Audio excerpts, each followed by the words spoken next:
When things go wrong, people often expect it's the government that needs to be blamed. Ask yourself, why is it so?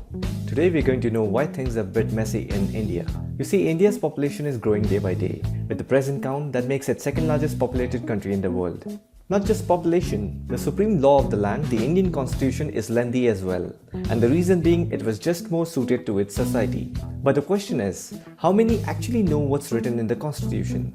Today almost everything is regulated by the government. The plan is to put it all under the government, have control over all the activities, and require people to have permit to own or create things. On one hand, legal principles provide right to equal protection, but on the other, its complexity, tediousness, and sometimes lethargic government employees become the hindrance for the average citizen. Where does that leave the average citizen? Bribery, corruption forms the ground reality. Now this creates an economic divide in a country. Those with money get away with all the obstruction that we spoke about, and those without risk the consequences, end up facing punishment or some sort of fine. Clearly there is a problem. Rules need to be changed and reformed for betterment of society.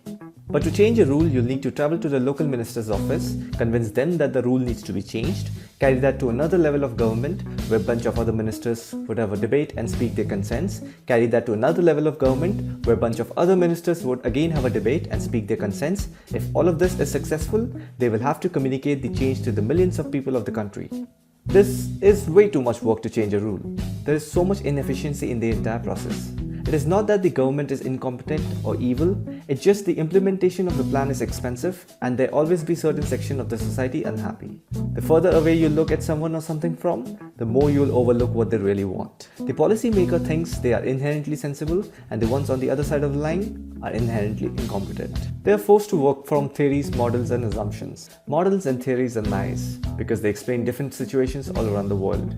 But they are just metaphors that can tell maybe one or two things. But it doesn't really tell you anything about the real people. And when policymakers assume these models and theories are true in real situations, they run into problems. Therefore, we need a different approach. Rules are easier to change because those who make them are also those who follow them.